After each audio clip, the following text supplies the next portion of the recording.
Okay, we're going to take on the lat pull down machine and we're going to explain exactly how this machine is used, using the correct muscles and making sure you position yourself in the right position on the seat.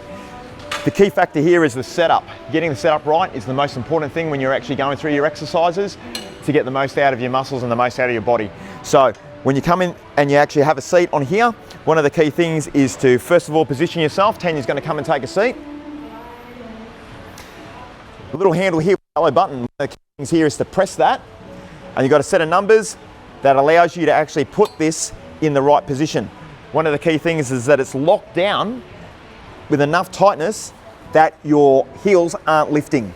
So if we go to the feet, push down through the big toe, the outside edge of the foot, the center of the heel, I would always slide my feet a little bit further forward, Tanya. That's it, that's great.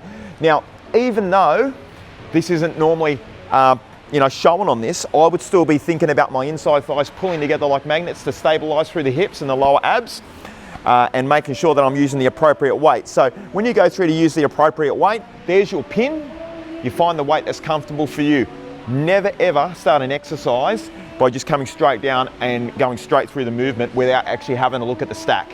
Now we're going to be doing lat pull downs today, which means we're actually using our lats, coming out wide with our elbows, pulling our elbows in towards our rib cage and retracting the shoulder blades while still staying strong through the hips and the inside thighs. Checking the setup of the bar, making sure all the clips are on and they're connected properly, and then working out where is the best position for you to actually place your hands.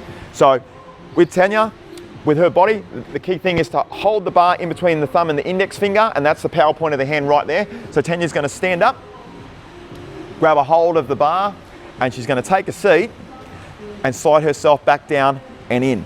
Now, before we even go through this movement, before we even do one rep, inside thighs are pulling together like magnets without closing your knees. Now you can do this by even bringing your feet a little bit further in and get closer to the bar so you can engage.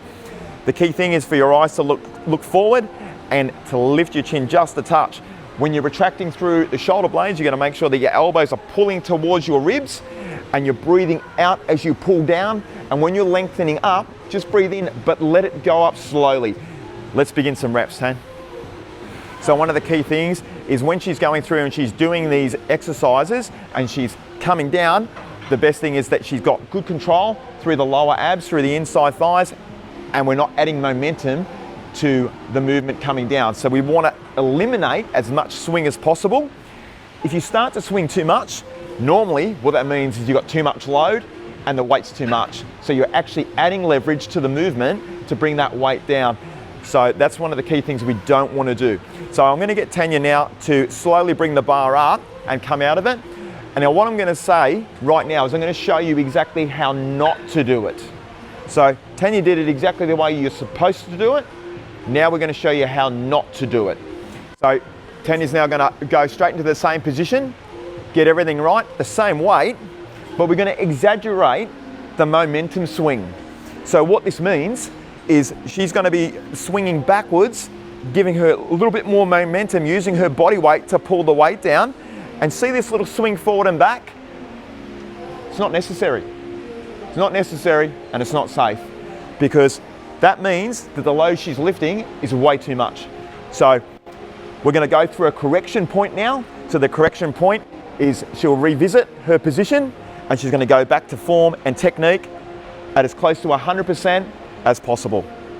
Good. And she's going to perform another 4 reps just to make sure that it's super clear that we're doing these exercises right with safety in mind. We've got 2 more reps to do and we're going to finish off with 1 more, and the exercise isn't finished till you come back onto the mat.